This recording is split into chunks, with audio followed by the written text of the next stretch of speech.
hear some great discussions going on. I can just tell. Everyone looks very engaged.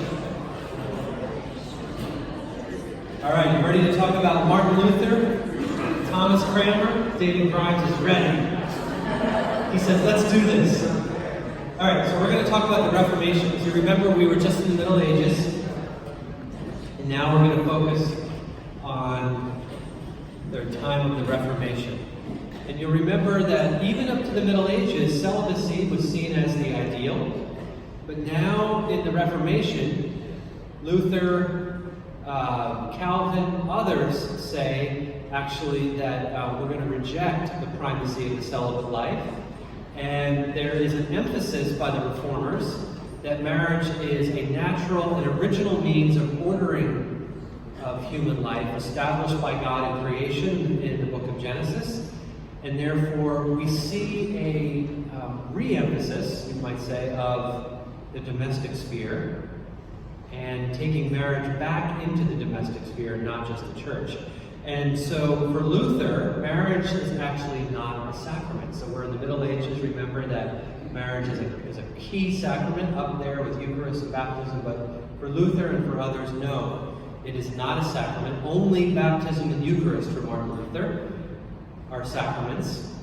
Marriage is important, but it's not a sacramental sign from God. And so the point of marriage for Luther is on procreation, remedy, by which I mean that if you cannot remain single, this is the best state of life, and also for the companionship. And Martin Luther was very, very happily married after he was a monk. Remember, he started out as an Augustinian monk, and then was later married and had a large brood of children with his wife, and they were a very, very happy family. Thomas Cranmer comes at marriage from a very similar place, and Cranmer, just to remind you, is the key English reformer, the architect of the very first Book of Common Prayer in 1549, and a genius, and tended to side more on the Protestant side than he did on the Catholic side of things in the Church of England. But speaking of Catholicism, what you see by the Catholic Church, very much in response to what's going on in the Continental Reformation, is they're going to double down on marriage as a sacrament. So you see at the Council of Trent that marriage is declared to be you cannot break this sacrament. And it is underscored as a sacrament at the Council of Trent, which is happening in response to the Reformation. Now keep in mind that during the Reformation you also have the development of Puritans, which of course will impact the colonies and eventually the United States, and our own take on marriage. And what you see among the Puritans who want to go back to a very biblical worldview, kind of, if it's not in the Bible, we're not going to do it. And so you don't see a lot of marriage ceremonies or liturgies in the Bible. And so therefore, the Puritans say, just get married with the justice of the peace. So it's so interesting, how marriage kind of changes through the years. For the Puritans, they insisted that it go back to the domestic sphere, just like Martin Luther. Which brings us to the colonies, to the New World. Okay, so very much in the colonies here in what would become the United States, we see a strong Puritan influence, but from the start of the Republic, you also see Roman Catholics and their take on marriage as sacrament. I'm heading up to Baltimore for Parents' Weekend tomorrow to visit my son Danny, along with Carol and the other brothers. We're all flying up together, and what you will see in the state of Maryland is the impact of Catholicism. Maryland was seen as a safe place for Catholics in the early American colonies, and there's a very strong, to this very day, a very strong Roman Catholic influence in the state of Maryland. So there are places in the U.S. where Roman Catholicism forms the views on marriage. Slaves and Native Americans are denied legal marriage rights in the early colonies, and after emancipation, there are laws against intermarriage. So we see legal codes around marriage and traditions changing according to the times. In the 17th century manuals used by priests, We see evidence of a return to contractual thinking about marriage. This is when you begin to see the bans of marriage published, like almost like a legal notice in the paper. However, we also see not just contractual thinking in the early colonies, but glimpses of marriage as a mystical union again between Christ and Christ's church.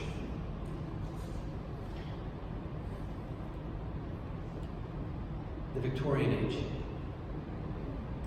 During the Victorian Age, 1800s, you are seeing industrialization leading to significant separation between the workplace and home. Whereas previously, the economy was centered still very much in households. As soon as you begin to have industrialization, factory life, people are going out of the domestic sphere to their workplace, returning back to the home. In working class households, folks who are working in the factories, you're seeing marriage delayed for obvious reasons. When you're working hard trying to earn a living, very often couples were delaying getting married until they were older. And you're seeing now the emergence of single breadwinner households, which would have been anomalous in the ancient world. You would have had, couples both working, but now you begin to see single breadwinners and multi-generational households, which were the norm, are beginning to decline. Where just nuclear families now are living together. Children were very much seen as worker bees. When you have a cottage industry, you had a farm, children were seen as a part of the labor force. Certainly loved and cherished, like we love and cherish our children, but there was a lot less sentimentality about childhood. Really, childhood as we know it is invented in the Victorian era. Back then, kids were seen as worker bees. And during this age, they become seen as innocents who must be formed out of clay, So there's a whole different take on childhood during this time period.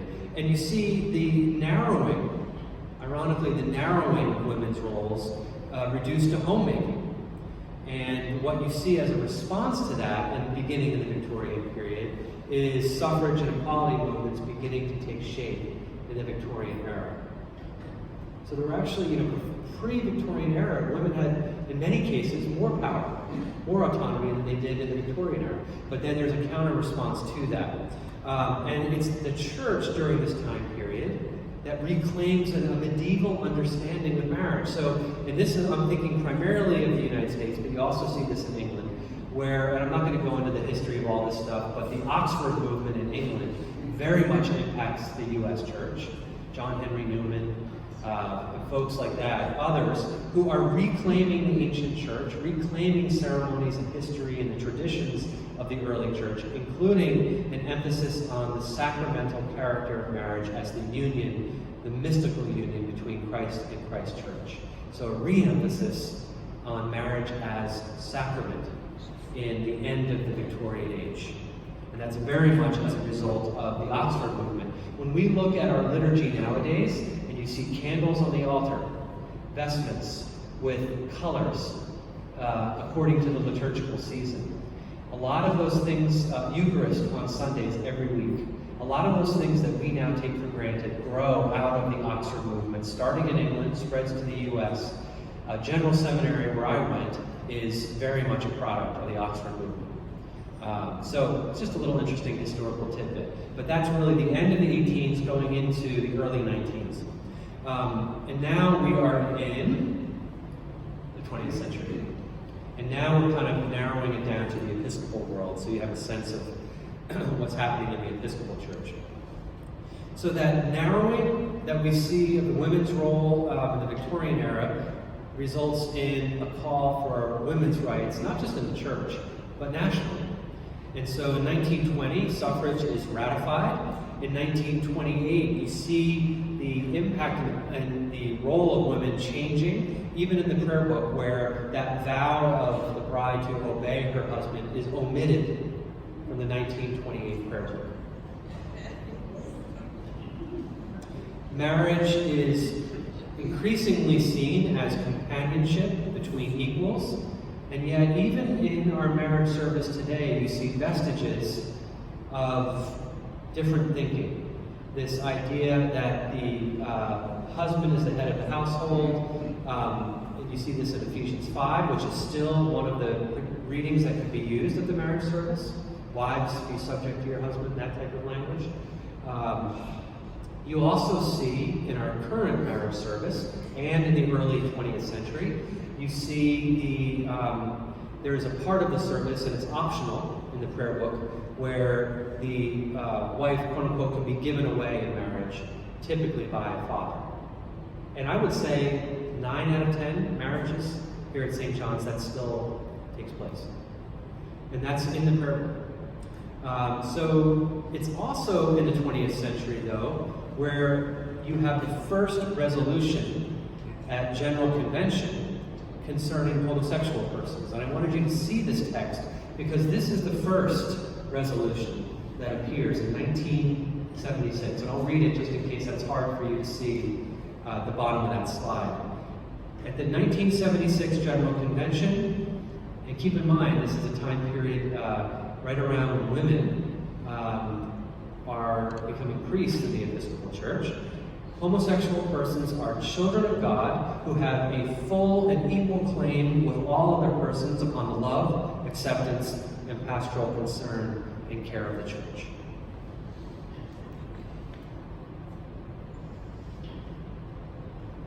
Let's talk about marriage in the present and in the future. We're moving more now to culture because this is the now as opposed to the then. So now in our time that we live in, women are of course recognized as full partners in the workforce, yet compensation disparities are very common across industries.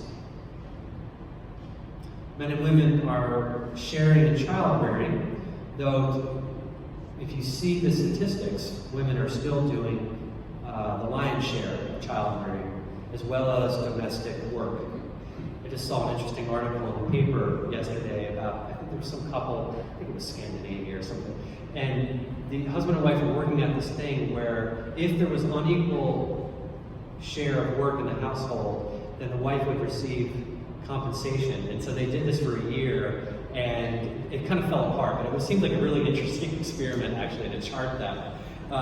So men and women, it's much more common to share child rearing in our time. Cohabitation, as I said before, very, very common before marriage, as it was, interestingly enough, going back to the earliest days of the church. Children are becoming, the birth of children before marriage is becoming more common. Divorce rates, I wouldn't say they've really risen much in the last 30 years or so. Unfortunately, that rate has been really high, though, for 30 years. So that roughly half of the marriages that take place end in divorce, which is a very sad statistic. And one of the things that I've tried to do as a pastor is emphasize marriage enrichment programs so that those bonds can be strengthened. And I am so happy, and Mother Abby has been instrumental in making sure this happens, that here at St. John's we have a marriage enrichment program that comes to us from John and Julie Gottman. If you have not heard of John and Julie Gottman, you need to hear about them. They are the foremost researchers on marriage in the United States. They're just amazing. They're also a married couple, and so they're very often sharing from their own examples, but they're also citing a lot of research that they've done about, rather than looking at pathology of couples, what they're trying to do is say, here's how you encourage health in the marriage relationship. And so check out John and Julie Gottman. It's the best stuff that's out there as far as I'm concerned about how to enrich marriages. What we see critically in terms of the spiritual world that we live in now, I'm sure you've heard about the nuns, and I don't mean religious vocation. I mean those who have indicated in surveys that they have no religious affiliation whatsoever. It is the fastest growing group in the United States. Every week it seems like there's more data which should depress someone like me as a priest, saying that the church is losing more and more people. I don't see that as a problem. I see it as an opportunity to spread the good news. And what we've seen here at St. John's year after year is more and more adults coming to us for baptism. They didn't grow up in the church, and they're hungry. They want to hear the good news. They want to hear the gospel, and we are here for that. So, that said, we have to acknowledge the reality that the church's place in American culture is diminishing. And that's just a reality. The rise of the nuns. What we're also seeing is a return to the family and the domestic sphere as the place where marriages take place. And I mentioned this before. I would say most of my high school or college friends have actually been married by their cousin, their brother, their friend who got licensed online, the Church of Universal Love or something like that. And they've paid the $60 to become an officiant, and they've married their family member. And, I used to be like, what's that all about? And now I'm kind of like, well, and interestingly enough, it's kind of a return to the earliest days of what was happening, in the Greco-Roman roots and the Jewish roots of the church, where marriage mostly happened at home. And I'm sure you have all been at those types of marriages, and they've been beautiful. They're very moving. That said, I still think the church is a place to get married. Kind of traditional in that for many reasons, but the most important reason, actually, if I can expand upon that, is this. That I can't tell you how many times Carol and I have had to lean on the support of the community, the Christian community, to live into our vows, to honor our vows. I can remember when we were first married, and we were members of St. Bartholomew's in New York City, Dick and Emily McQuillan, who were in their 70s at the time. And every once in a while I'd say, Dick, can we have coffee? I'm having a little issue here I need to ask you about. And he would meet up for coffee or lunch and give me some wisdom, and really became a mentor in marriage. And not just in marriage, but in life. But the Christian community has and continues to be there for us. With now sending our eldest off to college, I can't tell you how many people in this room I have relied on for advice and wisdom dealing with teenagers. So it never ends, but the communal basis of marriage is critical. There is a part in the marriage service where the congregation takes a vow.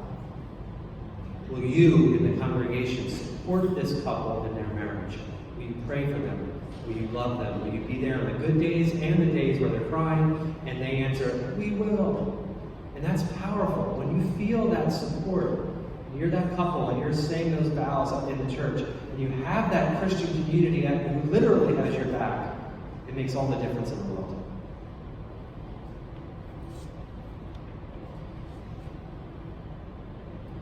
Okay, for our last 15 minutes,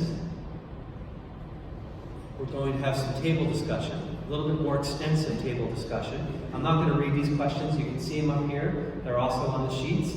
Facilitators, make sure that everyone around your tables had an opportunity to share. I want to make sure that all voices are heard tonight. And go through these questions. You don't have to get to them all. It's not like, an assignment here. Just, there might be a particular question that strikes your group. So facilitators, you can begin that discussion for about 15 minutes.